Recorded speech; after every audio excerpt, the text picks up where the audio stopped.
Bom dia, galera. Vou começar um vídeo aqui no improviso com vocês, né?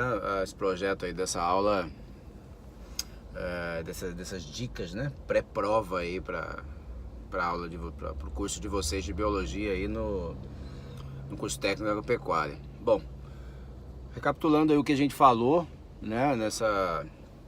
Nessas últimas semanas de aula, a gente começou falando sobre o que é biologia, né? Falamos sobre o significado da biologia, né? O objetivo da biologia, que é o estudo dos seres vivos, né? Aquela definição mais simples de que a biologia estuda a vida, né? O estudo da vida. Porém, quando a gente vai tentar definir o que é a vida, existe uma dificuldade muito grande entre os pesquisadores de ter uma definição, um conceito bem estabelecido. Então, o que normalmente a gente trabalha dentro do conceito de biologia são as características da vida, na verdade, né? Quando a gente vai falar sobre conceitos da vida, a gente prefere falar quais são as características do que é vivo, né? Para fazer frente ao que não é vivo.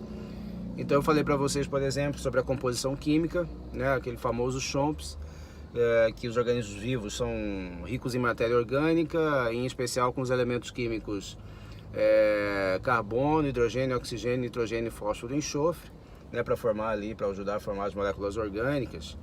Lembrando que exemplos de moléculas orgânicas são carboidratos, lipídios, proteínas, ácidos nucleicos, né? Então é importante falar sobre isso. Outra característica importante aí dos seres que são considerados vivos é a organização celular, né, a presença de célula. Outra característica importante é o metabolismo, né? Então a realização do metabolismo, ou seja, um conjunto de reações químicas que vão quebrar moléculas ou construir moléculas. E aí nesse caso, quando quebra moléculas, a gente tem um exemplo de catabolismo, né? Quando eu estou me alimentando daquela macarronada excelente da mamãe no final de semana, ou aquela costela assada do papai no final de semana, certo?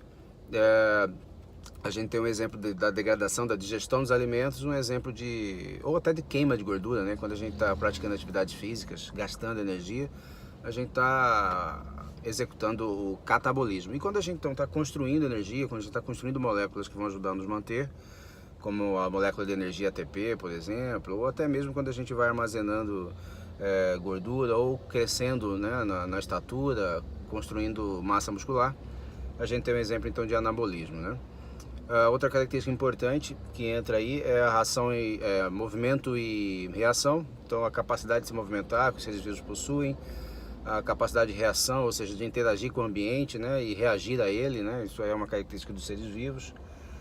Outra característica importante que a gente não pode deixar de falar é com relação à hereditariedade, ou seja, aquelas características que são passadas de geração para geração. Então aquela similaridade que existe entre nossos pais, dos nossos pais conosco, é um exemplo claro de hereditariedade, né? E isso é passado via reprodução, que também é uma característica do que é considerado vivo, né? A reprodução também é. E outra característica importante, né? Um conjunto de características importantes é hereditariedade, seleção natural hereditariedade não, eu já falei sobre hereditariedade, variabilidade genética, adaptação e seleção natural, né? Então a variabilidade genética, quando a gente olha para o nosso colega do lado, se você tem alguém aí que está aí do seu lado assistindo esse vídeo, é importante lembrar disso, né? Quando você olha para o colega do lado, ou olha para o seu irmão do lado, mesmo que ele seja gêmeos, ele não é idêntico a você, tem alguma diferença. Então essa diferença que existe entre eu e minha irmã, ou entre eu e meus amigos, é um exemplo claro de variabilidade genética. Somos todos da mesma espécie, porém essa nossa diferença ela é garantida pela variação que há no nosso material genético de um indivíduo para o outro, né? Essa variabilidade genética ela ainda me permite ao longo da história evolutiva, permitiu a adaptação, a seleção natural dos indivíduos, ou seja, aquela característica diferenciada que o seu amigo tem, ou que aquele indivíduo tem, ou que aquele organismo tem, pode favorecê-lo numa situação de mudança ambiental, ou até mesmo pode favorecê-lo numa situação de competição, né? de reprodução e coisas do gênero assim. Ele pode estar mais apto a isso. E aí então ele vai ser selecionado. E uma outra característica que essa variabilidade promove para a gente é se houver uma mudança ambiental, mudança de condições do ambiente que aquele organismo vive, aquela variação genética pode permitir que ele se adapte melhor do que um outro organismo que não tem aquela diferença, aquela variação, né?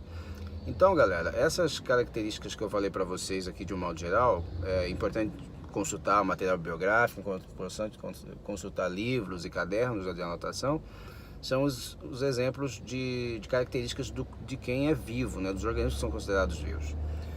Outra coisa que vale a pena a gente falar, que a gente conversou, que a gente já falou nas aulas anteriores, certo? É sobre como a primeira forma de vida surgiu, né? Sempre há essa discussão, essa conversa, como que os organismos vivos surgiram. E aí tem uma coisa interessante sobre isso, que os estudos iniciais, isso antes de Cristo, lá em Aristóteles, né? Eles acreditavam numa teoria chamada de abiogênese. Essa teoria tinha a ideia de que os organismos poderiam surgir a partir da transformação de organismos, de itens inanimados, ou seja, sem vida. Então vocês imaginam que eu tenho ali uma pedra na beira do rio e essa pedra poderia se transformar num sapo, por exemplo. Ou ainda aquelas ideias de infância, como eu já tive, né? Meu pai, às vezes, a gente morava num bairro que a coleta de lixo não era essa maravilha toda, né? Quando eu era criança. E muitas vezes meu pai colocava o lixo e o lixeiro levava para passar.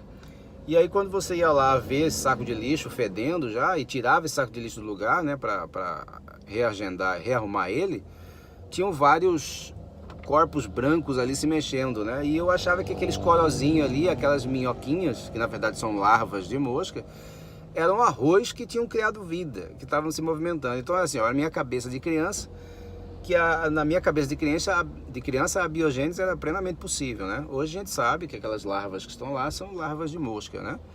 De dípteras, né? Tecnicamente falando. Então, muitos estudos foram desenvolvidos ainda antes de Cristo, muitos pensamentos, muitas ideias. Então chegaram pesquisadores, para vocês terem uma ideia, de construir receitas do tipo, pega uma roupa suja, pega cereais, deixa num canto escuro num quarto, aí depois de alguns dias aquela estrutura, aquela roupa suja com aqueles cereais, com aqueles alimentos, vão se transformar em ratos ou baratas. Então haviam receitas para isso.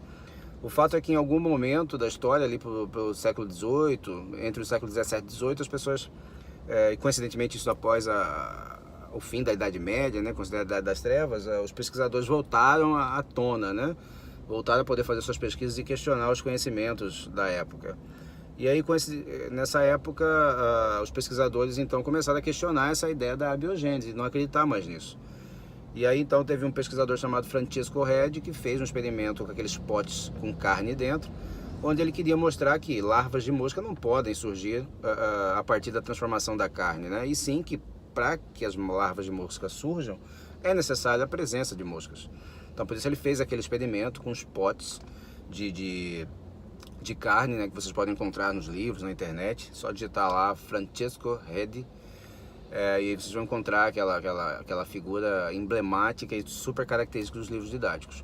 E aí com esse experimento ele conseguiu comprovar conseguiu mostrar que a vida só pode surgir a partir de outra vida, né? E foi aí a partir desse experimento que começou-se a derrubar lentamente a teoria da abiogênese, para então formular e fortalecer a teoria da biogênese, onde a vida só pode surgir a partir de outra forma de vida, certo? Então, um outro experimento que veio assim para encerrar essa discussão de abiogênese e biogênese foi o experimento do Louis Pasteur, né? Que é o pesquisador que desenvolveu a técnica da pasteurização para conservação de alimentos e tudo mais. Então esse Louis Pasteur fez aquele experimento muito característico dos frascos com pescoço de cisne, né? Então depois de muito ferver um caldo nutritivo, ele percebeu que o contato com o ar atmosférico é que provocava o aparecimento de micro-organismos nesse caldo nutritivo, né? E aí ele conseguiu fazer esse experimento e praticamente encerrou essa discussão sobre teoria da biogênese e da abiogênese.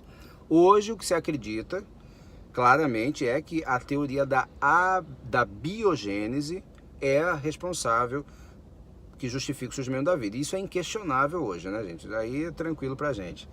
A vida só pode surgir a partir de outra forma de vida, né? Não, a teoria da abiogênese caiu por terra e não tem mais como ser considerada, né? Pois bem, Uma coisa interessante é, toda vez que a gente fala sobre isso, a gente não pode esquecer de uma outra coisa. Como a primeira forma de vida surgiu, né? Isso é o que chama atenção e a pergunta sempre do ser humano hoje é quando tudo começou, né? O que havia antes do Big Bang, né? Hoje, para a galera da física, não existe o antes do Big Bang, né? Até porque o tempo ele foi construído, ele foi concebido com o Big Bang, né? Mas, pois bem, falando da biologia, né? O nosso planeta ele tem aí uma estimativa de 3,5 ou 4,5 bilhões de anos, né? E estima-se que a primeira forma de vida ela tenha surgido a partir de uma evolução química em ambientes extremamente inóspitos, né? Hoje, um dos estudos mais recentes, pesquisas mais recentes, indicam que a vida pode ter surgido em condições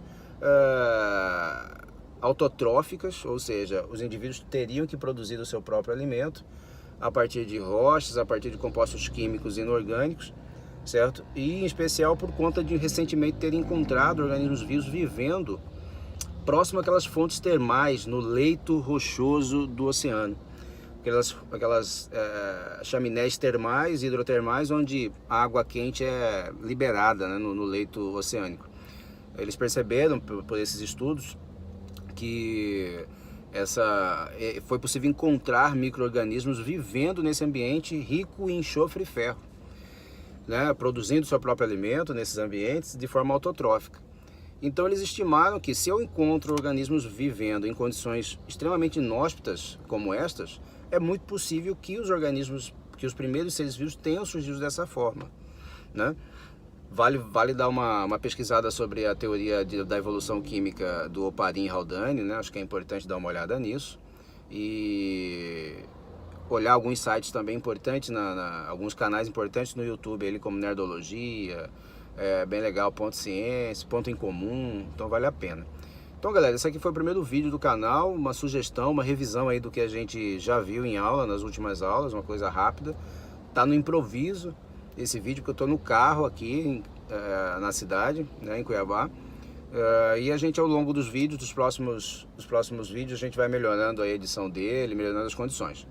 O importante é fazer o primeiro. Lembre-se que essas coisas que eu pontuei para vocês nesse vídeo são coisas importantes para o nosso processo avaliativo em breve, tá ok? Se gostou, dá um joinha, dá uma força pro professor aí, tá ok? E vamos estudar, porque reprovar não vira, né? Um abraço, valeu!